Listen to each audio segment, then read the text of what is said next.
What's going on, y'all? This is your man, Tedashii, and you are listening to another episode of The Dash, my podcast, where we want to learn, grow, fight, to think critically about ourselves and the world around us. I'm super excited because this episode is super special. I got two of my closest friends, two brothers who, in their own right, are legends, and I'm just honored to have them here with me.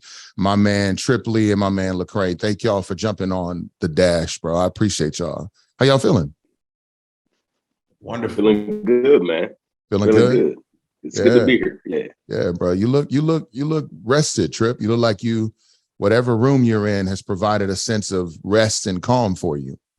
Well, in case people are wondering if I'm in my house, in my bedroom, my house, no, I'm at a La Quinta Inn in Little Rock, Arkansas. Oh, the destination of stars. The destination of stars. But I'm cool. I'm cool. It's an off day. It's tour. I'm on an off day. So the destination of stars. What's the off day on tour look like for you? What is it? Chilling? Are you going shopping? Like y'all finna go out to eat together? What y'all doing? For me today is rest, bro. We this tour, Glory Nights tour. I'm on with KB, no big deal. Flame, Passion, Evan Craft, Sam Rivera. Yeah. The tour's been dope. But we hitting back to backs. And usually, it's the first time I've been on the road on an off day in a really long time. It's just we don't have more than one day off at a time. So it makes sense to go to the crib. So yeah, it's real chill, rest. Yeah. Maybe work on some music or something, but nothing other than just trying to no hard work, just chilling. Yeah. If anybody else would have been like, hey, can you do a podcast over Zoom? I would have been like, no, but it's Tedashii. Tedashii, I do anything. You, KB, and Flame, I could just imagine y'all discussion time. Yes. Oh my gosh. No, I can just imagine the 2 hours that everybody else sat silent while y'all argued over 4 different topics. And then they finally get to speak. Now I'm telling you, we've been having good discussions. So the other night over cigars talked for hours about all kind of rant stuff.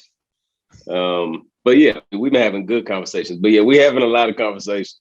You're right about that. We already know. Yeah. I can't imagine. Flame say one thing and it's all because Flame good for asking questions. He not gonna just give answers. He gonna also be like, have you guys ever thought about clones? No, you are right. Whether or not they got souls. Bro, have you thought about? No, bro. We sat down. He said, so what y'all think about church in the metaverse, cuz?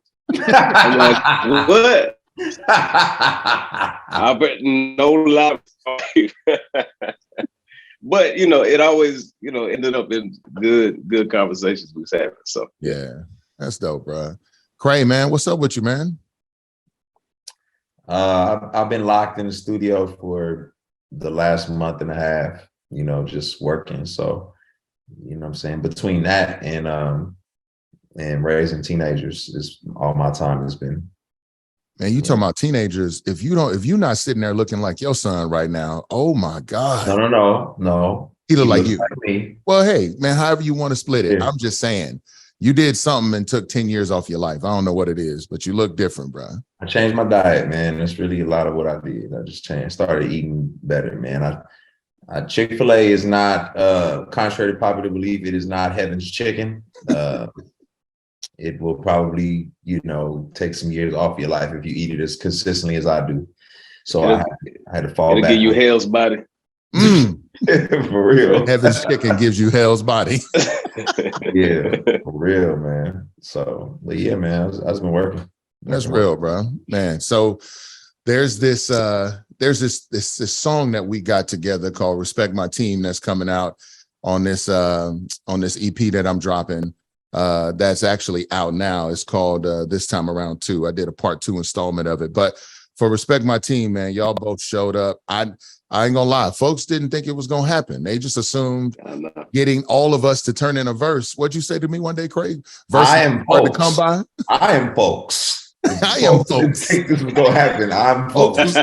Folks is like, this ain't finna happen, bro. Folks is like, bro, ain't no way you finna get a verse from Craig and Trip. Or they'd be like, ain't no way you finna get your verse done on time. Ain't no way this finna happen. And it happened. That's crazy. Bruh. I do have before you even get there, I have well, you can come back to it. I have a slight beat with your lack of promotion of your EP that's coming out. This man been knowing he dropping the EP and just in the last 2 days decided to tell people about it. But that's another conversation. That is another conversation, man. I was wondering. I was like, are you Beyonce with the secret drops? Like, that's how I do it now, man. That's how I do it. The Destination of the Stars. I get to the La Quinta and I start planning to drop the week of. That's right, baby. Nah, for real. I honestly was trying to follow the plan laid out. I feel like there was more dialogue that could have happened earlier on, but I think there was some delays in people's schedules with shooting a video and all that other stuff, and it wasn't really as thought through as I wanted it to be early on. So, but yeah, listen, as much as I needed to talk about it on the front end, I'm definitely talking about it on the back end. Like, y'all gonna hear about this through Christmas. I'm gonna be like, yo, it's Christmas time. This time around too could be a great gift. Give it to somebody, buy a bunch and send them to a school, drop them off at the jail, buy a few of them and drop them off at the house. Man, look, I'm talking about it all through the holiday. Bro. Happy New Year. This time around, what you finna do with your life? As you should. In the same way, I still run Dum Dum back 20 years later. I can't lie though. I feel like it's time to do something different. I was at a show and I did Dum Dum, and then at the end, the whole Fat Man Scoop thing happened, and some kid came up and was like, "Man, I remember that song from Winter Jam when you did that same thing." And I was like, "Man, dang it!" So I was like, "I might keep doing Dum Dum, but I might have to get rid of the DJ Official remix because my man called me out." Who would have thought you'd be able to be rapping some Christian rap songs years later? Like, you got a Christian rap catalog. What does that mean? What does that mean? Wow, bro. It's what does that mean? Yeah, it's weird, bro. So I feel like that's a good segue into talking about this thing that I wanted to address with y'all. You guys are super intellectual. You're well able to dialogue about this subject matter. But when it comes to Christian hip hop, so first episode of the podcast, I address it, really this transitional episode, but I basically, in a nutshell, I'm like, I don't think Christian hip hop is a genre, and I have stopped calling it that. And the reason being is because when I look at the landscape of music in general, Christian hip hop is something that I feel like a subculture of people have titled it to be something that in actuality it doesn't exist as. There's no infrastructure that can build into longevity of calling yourself something without piggybacking off of what already exists. So case in point, I don't get to say I'm a Christian hip hop artist and then go find a Christian hip hop manager who works with Christian hip hop promoters, who works with Christian hip hop venues. What I do instead is I go find CCM managers and gospel radio stations, and I try to work with certain venues who book worship bands and try to get in the lane of Christian music in general without really having a home to be anywhere. And so I've kind of come to the place, not so much to be like, I ain't Christian hip hop no more. It ain't that. It's more of like, I don't see this being anything other than a subculture of hip hop itself. So I'm calling it hip hop. Like, I just think it's hip hop. I feel like if you call it Christian hip hop, you can do so in certain circles, but to go beyond that and call it that, you're trying to bring distinction for a different reason without an infrastructure that supports it. So overall, we're saying, I'm telling somebody like, Chick-fil-A is not Christian fast food, even though Christians own it. So I wouldn't be able to categorize it as that. And if they said, we're only going to do Christian food, we're only going to do Christian whatever, where do they go outside of the marketplace they exist in now? Do they go start doing plate lunches after church? Like, what do they do ultimately? And so I would love to hear your insight, because it's open for discussion. I'm still evolving in my thought process of this, but the danger and the reason why I feel concerned about it is, as long as we keep calling it something and not recognizing the lack of infrastructure, the lack of stability for the sake of longevity, then I see kids like my son, who's 12, who's like, I want to rap, or I see other people jump into this and they're going to follow the same trend at some point, where the only way this will exist for them is if somebody in gospel music is willing to be nice enough, or contemporary Christian music is nice enough, and they'll get to go on tours, but it'll have to be outside of their demographic or outside of their normative musical offerings. And so that's something that I'm processing, and I'm like, these are two great people to be able to talk about this with. So I'd love to hear y'all's thoughts on that. Yeah, I've kind of wrestled with that, and I've landed in actually a very different place. Okay. But I understand where you are. I think for me, I feel like it comes down to interest and culture. So like for me, it's like interest. There's the interest in, you know, Christian content, and that's generally going to be from Christians, right? So they're going to create bookstores or music playlists and things like that that are appealing to them, that speak to their worldview. And so I feel like a Christian worldview is going to lend itself to creating music by Christians and books by Christians and things like that. Yeah. And then I feel like what happens is it gets cultural. And so in America, you know, you're going to have probably like these in my mind, three major cultures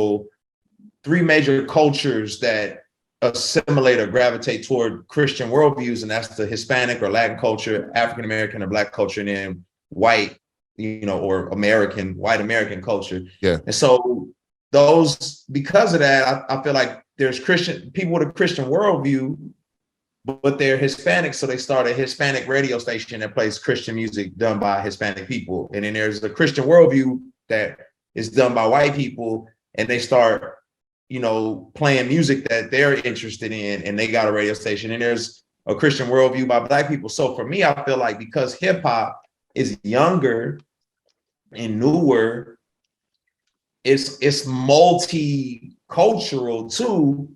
It's like, well, where do we put this? And it doesn't have a place to live in a world where people have a Christian worldview. So either A, it's got to infiltrate one of those other spaces, or it's got to create its own. And I think what you're saying is because it hasn't created its own, it's not a genre. And I mean, I would just say, man, I don't even know how you make a genre, what you categorize a genre as. I just know people call it Christian rap or gospel rap or Christian hip hop. And that's just what people are going to call it.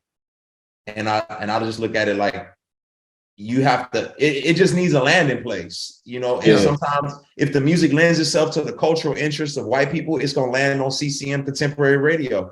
If it lends itself to the interests of Black people, it's going to land itself on gospel. But there's probably a subcategory in between. I mean, like Evan Kraft, he lands in Hispanic and CC, you know, it's like subcategories where we can land. But I don't know, that's where I've gotten to, you know what I mean? Trip, your thoughts? Yeah, I mean, I was going to say something similar, you know, like I think I hear all your points, and similarly, I don't know what the kind of defining markers of a genre are. What are the things that make us feel good about calling it a genre?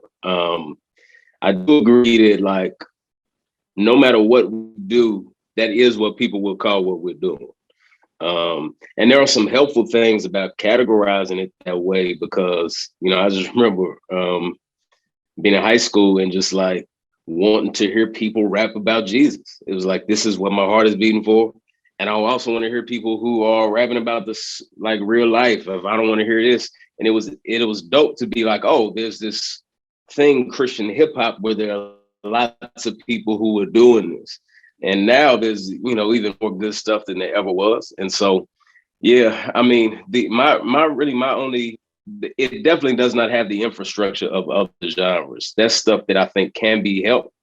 You know, like I think I was just having some conversations with people this week about some things that that can move stuff forward, we can build on top of. I think the infrastructure is important, like you're saying, if we're gonna leave anything for anybody else to be able to do.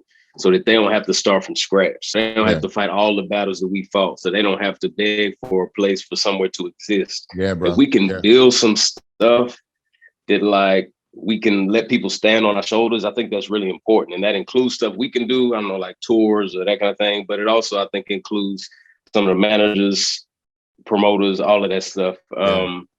But yeah, I think there is, I think the other benefit to being grouped is because we're a niche thing, we can help one another. You know, it's always like, so we don't all have to just be our own little niche all out by ourselves.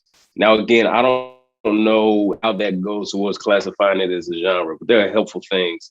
And my only hesitation ever with Christian hip hop as a label is just if it makes people think, oh, that's for them, not for me. That's the only thing I almost wish like every time somebody would have asked me this in a interview, I would have said, I'm not interested in that conversation, because it is essentially, that's what people are going to call what we do no matter what. It's like I can tell you what I would prefer you think of me as, because I don't want other people to feel pushed away. That's just kind of what we call it. And I'm fine with that. But yeah, I think it's an interesting convo whether or not it classifies as a real genre or not. I think it's interesting, at least a subgenre. It's a strong subculture. There's a thing happening that has happened for a while. Yeah, totally. And that's what I like. How you was like, you didn't want people to feel like it wasn't for them. I was equally afraid of people thinking it was lame. Yeah, and I didn't realize till years later that we can change that perception by making dope music. But that I didn't realize that until later. You know what I'm saying? So that's really helpful. I love the thought process, Cray, of you working toward understanding how certain people will not only express what they do, and then you're going to express something, people are going to take it on their own, and with or without our input, assign it to a category. They're just going to do that on their own. So you're right. I agree.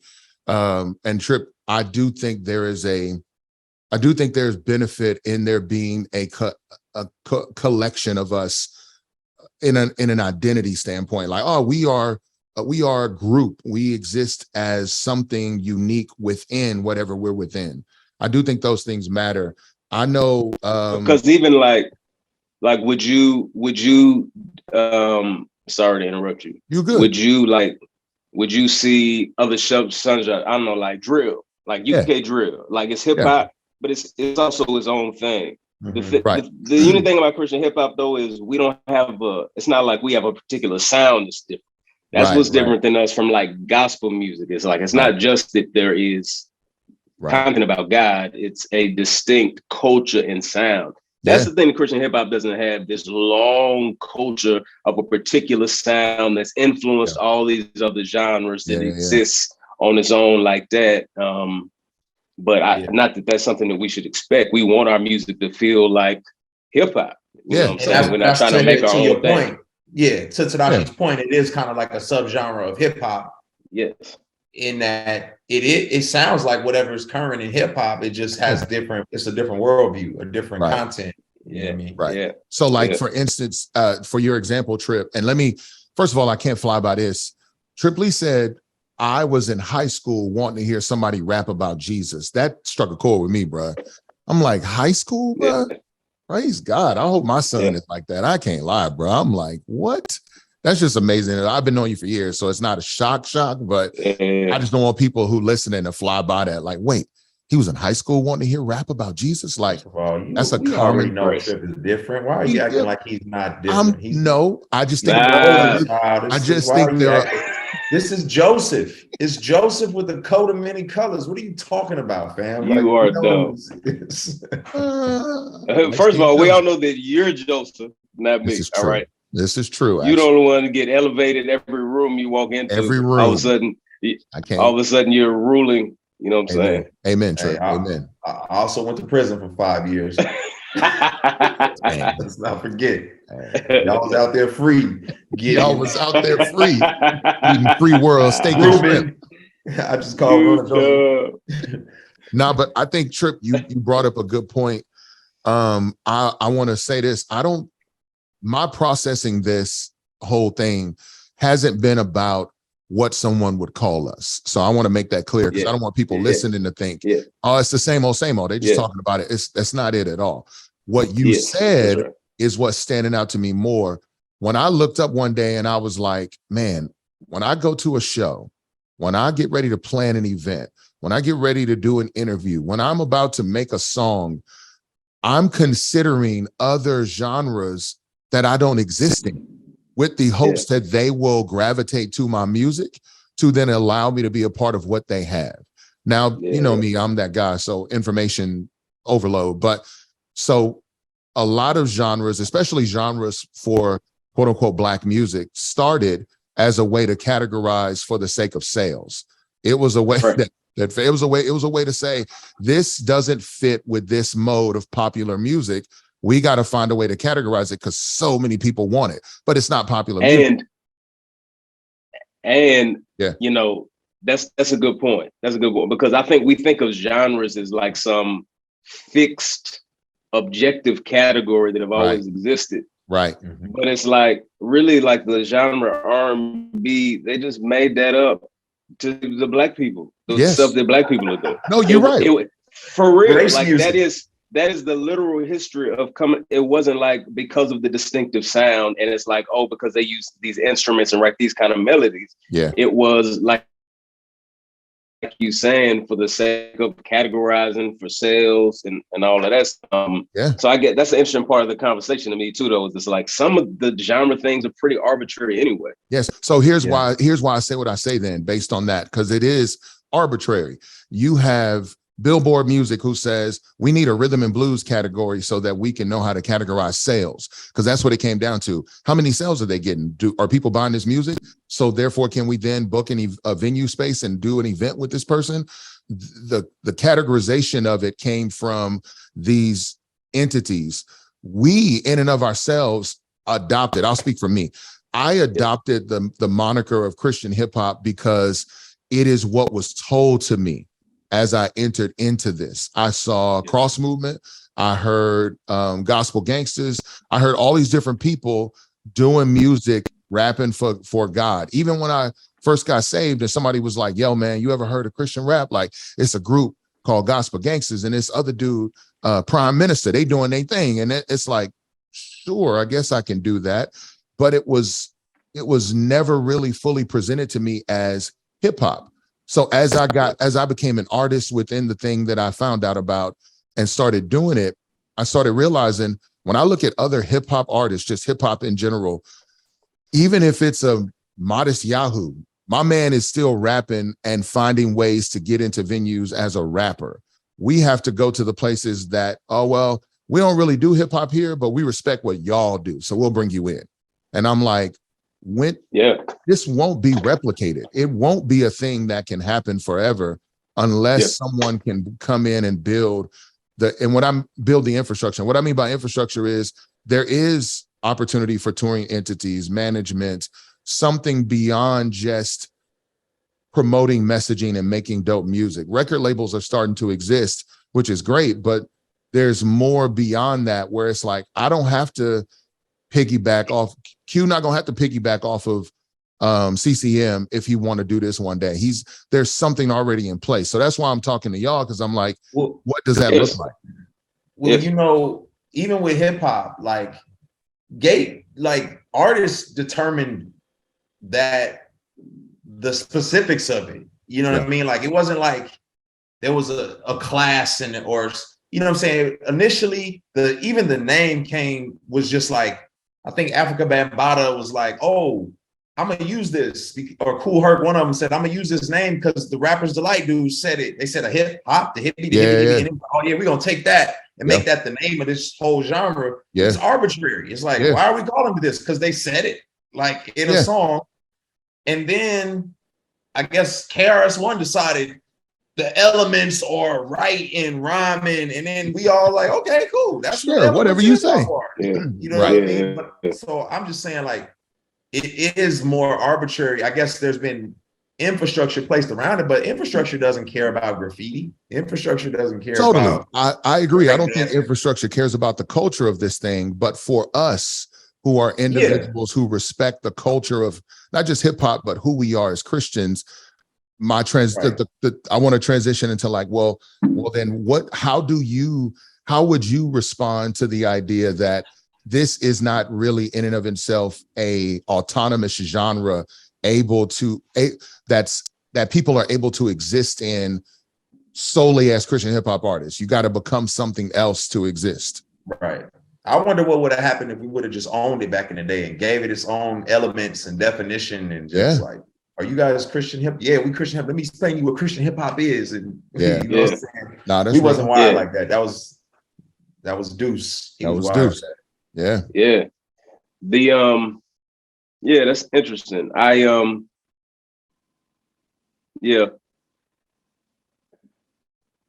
not sure. I guess I'm not sure what it means for it to exist autonomously but I do want it to be self-sufficient. I agree. Like self-sufficient. Autonomous is one thing. Self-sufficiency is something different. Mm-hmm. I am speaking of self-sufficiency. Yes. Yeah. Like I want, I would love now. Again, this is not something God has promised to us or something that has to be there in order for this to be legitimate. But I would love for us to, build Unashamed tour to some place where if rappers want to do an arena tour, they don't have to go do Winter Jam. It's not like I have to be in front of an audience. Now, Winter Jam is dope. There's nothing wrong with Winter Jam. I'm just saying, I don't want it to be the only path is I must be in front of fans who aren't really primarily hip hop fans. Right. I would rather that be another thing you could do, but not the only way. Maybe it's a different world when you got to win the crowd over on a tour. It's like, I'm on tour with my music, but I still got to win you over. It's different when they show up for your music. Right. We like Jesus. We don't really like your music. Yeah. Yeah. And like, there's a lot of fans who maybe they didn't really like hip hop until they liked us. And I'm cool with that. Yeah. It's like, that's dope. I appreciate that because connect with something deeper in the music. I just don't want that to be the only kind of crowds we can get in front of if we want to be in front of big crowds. I mean, we've all had events where it's like I'm enjoying being able to share this music with this crowd, but I wish they connected with hip hop on a more meaningful level. I wish that this spoke to their soul in a way that was more than just an interlude between the stuff that really speaks to their soul. Like, after this worship and before this worship, I heard this thing that makes me dance a little bit. And it's like, I appreciate those fans liking the music. I just don't want that to be the only place to go.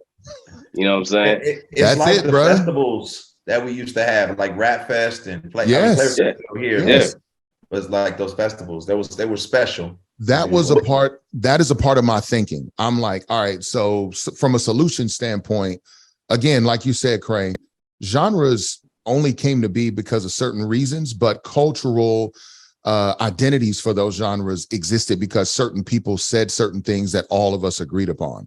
So in a Christian hip hop perspective, I'm like, man, we did have festivals, but what if those festivals are those events that honestly we looked forward to every year? Those were annual things that were taking place. It's like, now what if at those things there were workshops on how to create a label or a management company or learning digital distribution so that there isn't just this.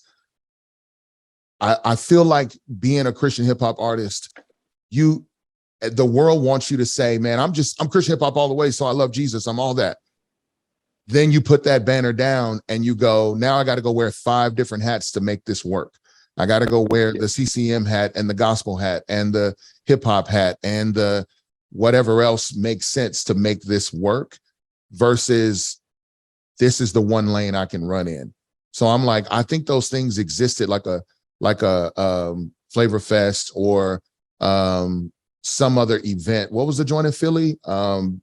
Street from the classroom. CCC. Yeah, CCC. It's like these things exist for Legacy Conference. Legacy. These things exist for the culture, but now for the actual genre is the word that's getting beat up. But I'm like, there's another word here. But anyway, for this thing to exist beyond verbal experience, but actual career-based, support-driven ideas, what needs to be in place even as we build those events out? One thought is, I think one of the reasons why even some of those events that we talked about were more discipleship-based events. Yeah. Because because that's what our heartbeat was, but we're not also thinking as much about some of the industry business side and stuff that's good for those. And so those are which was good. Like it changed a lot. It changed people's lives. Yeah. But it would be dope if, in addition to having these events where, Christian hip hop subculture gathers around and we talk about how to follow Jesus, it would also be like, okay, what does following Jesus look like on the business side of some of the music stuff? So that people's hearts can start to beat for how incredible it would be to be a great promoter, shout out to Nehemiah, or, a great manager. And, what I'm saying, where these things can really start to build. I think it's also going to take artists who, I think it's going to take us as artists to continue to remember, like, it's going to take people to be like, I really want to wave that banner. I'm about building this. Like, for instance, Kirk Franklin, like he is interested not only in himself as an artist, it's very important for him to try to help the gospel music industry. Yeah. He wants the touring to be dope. He wants to help these young artists. He's constantly sharing his platform and he's waving the gospel music banner. And so I think it's gonna take, even if one of us says, I don't think just waving the Christian hip hop banner is my thing. I do think it's gonna take artists who do want to do that, so that because that's what it's gonna take for stuff to kind of, congeal around. It's like everybody has to get excited about that thing and talk about the value of actually building that thing out and make sacrifices to do that. I was talking to, just being on tour, talking to KB. I think some of the stuff he's doing with Native is some dope infrastructure. That's what was in my what head. He's doing with the merch company. Yeah. And he's trying to make that a plug and play for all kind of artists. And, he's built out his warehouse space where you can shoot content. He's trying to do that, and he's trying to do it in a way where he can just share it with everybody. He was just telling me, out there, Rapzilla used the space for free, to shoot some content, That's awesome. And I think that's dope stuff. I think, even Deal, the Holy Smoke Fest, that's a dope festival, a dope kind of gathering ground. I think it's going to take us like making things. We got to make stuff, make it dope, and help people see the value of wanting to actually build that. And so even if we say, I want to be so good that people outside of Christian hip hop also can take a look at what we're doing, and it's not just for this, we can't do that at the expense of also building that infrastructure over here, because that would get in the way of building it. Does that make sense? Yeah. Yes. That's money. And I think we have to support all of those endeavors collectively, because when you support all those endeavors, then now you are creating the infrastructure without even realizing it. Yes, bro. Yes. As we support Native becomes the merchandising industry of CHH. As we support Holy Smokes becomes the festival, and on and on and on. So, bro. So what brought this to my mind, we were on tour, and we were sitting, remember the place we went to where the green room was separate from the venue, and we got ready to eat and they ran out of food. Oh boy was at the barbecue spot buying chicken. Somebody making it. Yes. Remember this? Yeah. But we were there and we were having a conversation about the Grammys, and Cray was on some committee for it or whatever. And we were talking about it, Christian hip hop being recognized as a genre instead of being put in the rock category or the whatever else category. And I was like, why do they do that? What is that thing? And Cray gave great insight to like, well, you don't have enough delegates, you don't have no representatives, and you don't have enough people doing this, and how many artists really are doing it. And when I left there, I was like, how many artists really are doing this? For the rest of the tour, I would meet artists and they would be like, man, I'm doing this. Tell me how to get started. What should I do? And the answer, of course, which is very true, become great at what you do, like really hone your craft. That's cool. But let's say you did become great. Where do I send you? Who do I tell you to talk to? Now, I know typical routes within music industry, period, still exist, even though digital and YouTube and all these other things have kind of added a level of being able to go outside those a little bit. But for the Christian rapper, not singer, not whatever else, the rapper who says, I want to rap, where do they go? Their thought is like, well, I need to get on Reach, or I need to make sure that I get signed by somebody, or if I'm going to do it, I need to do it a certain way. But after doing it on YouTube and maybe putting it up on Spotify, what's there for you? Who do you go to?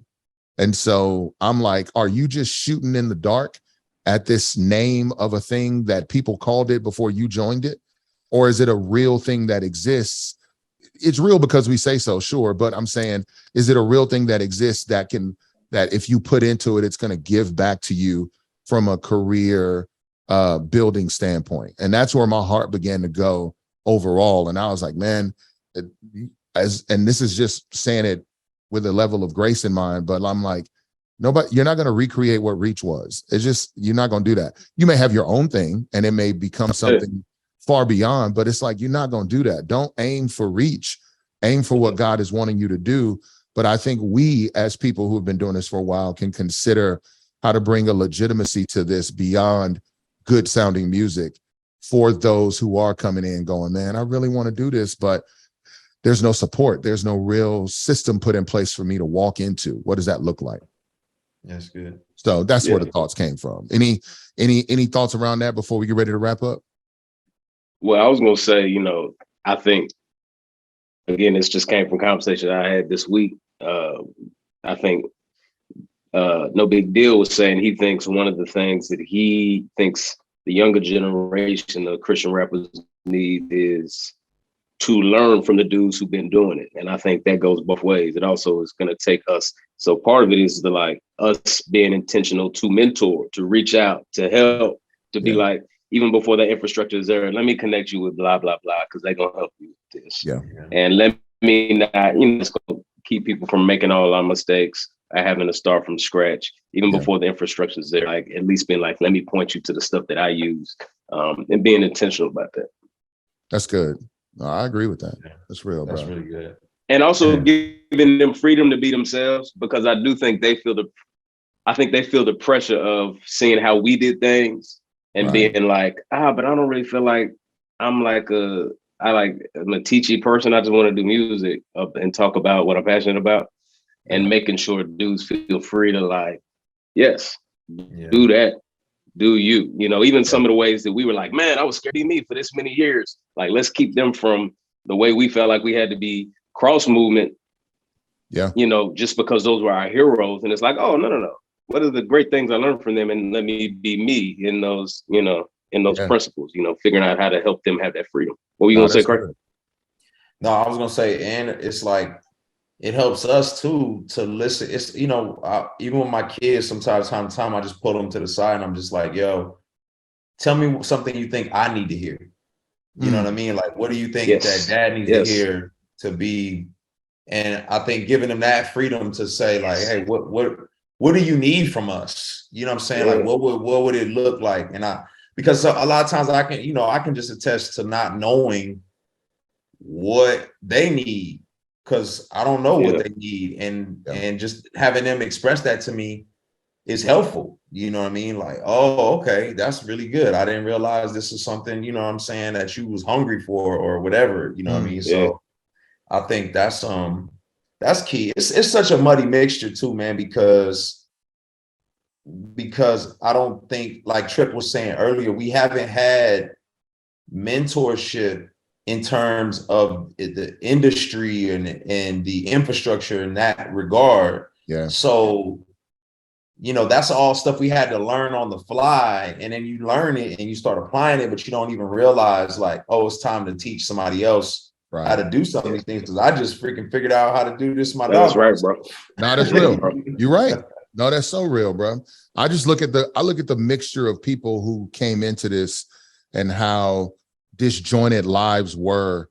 And now you're an adult trying to figure out how to be an adult as you also go and walk under this mantle that you've kind of taken up for yourself or God gave you. And you look up one day and you're like, man, I've been doing this 10 years and I feel like I'm just now finding a rhythm, versus where everybody else is like, bro, you've been doing this 10 years, bro. That's amazing. And you like, I mean, it is, but I'm just kind of figuring stuff out. So that's fair. I totally agree. I think that's super fair and something that should be considered. I think Trip said something that was profound and what's been on my heart.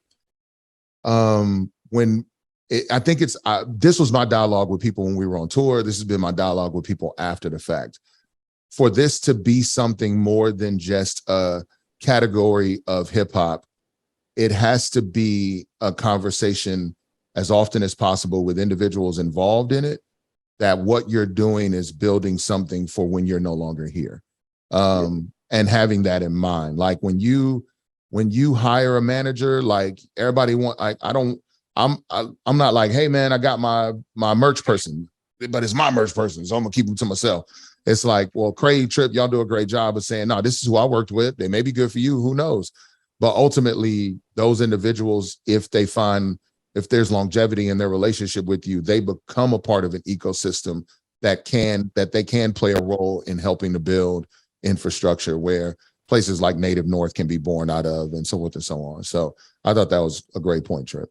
Yeah, that's good. That's good. And there's some things that come with a genre or subgenre being young. The next generations do get to build on. I do want to say, like, one thing, bro, when we started, it wasn't a bunch of tours happening. It wasn't no like bunch of tours with a lot of Christian hip hop artists who are really, really good and are world class at what they do. Yeah. And also the opportunities to be on some of these other things. So something is happening. It wasn't no Aaron Cole rapping at the Stellar Awards on BT and Wande on BT at the Stellar Award. You know what I'm saying? Like, stuff is happening. You know what I'm saying? Like, we got a long ways to go with some of that infrastructure. But I mean, there's some amazing stuff happening. We had the Holy Hip Hop Awards. We had the HHHHHH. So I'm gonna pretend that never happened. Yes, please. I'm gonna not the HHH Awards. I mean, whatever that was that Lecrae just did. That move. Yes, that's what I was saying. Yeah. Like, why did he sit up like that? Yeah. I don't know what that even was. Nah, but DJ Academics was just getting in fights with some older artists because he was like, oh, all these old dudes, people say the legends, the GOATs, they out here looking dusty. You the GOAT, why you out here looking dusty? Right. And LL Cool J came out, even though he's 1,000 and he looks 24. Right. He had to put out a video response. He did, bro. Partly saying like, fam, this is new. Like, we didn't have all these opportunities. Right. And these opportunities are there because of all this stuff that was built. You assuming you have, or even like people will look back like, oh, people had like Lil' Kim was so amazing. Look at her sales. She didn't have all these number ones. It's like, no, the reason people can have number ones is because people built all these things you can stand on.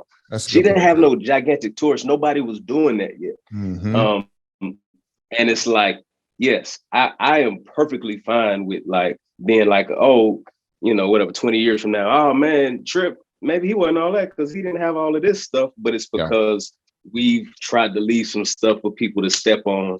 And the goal of it for me is not like, oh, we built this amazing genre or something, which I know is not either y'all's goal either. It's like, no, we want to make great music that helps people to see the world in the way that God made it, to see themselves how God made them, to see God, and that impacts people's lives.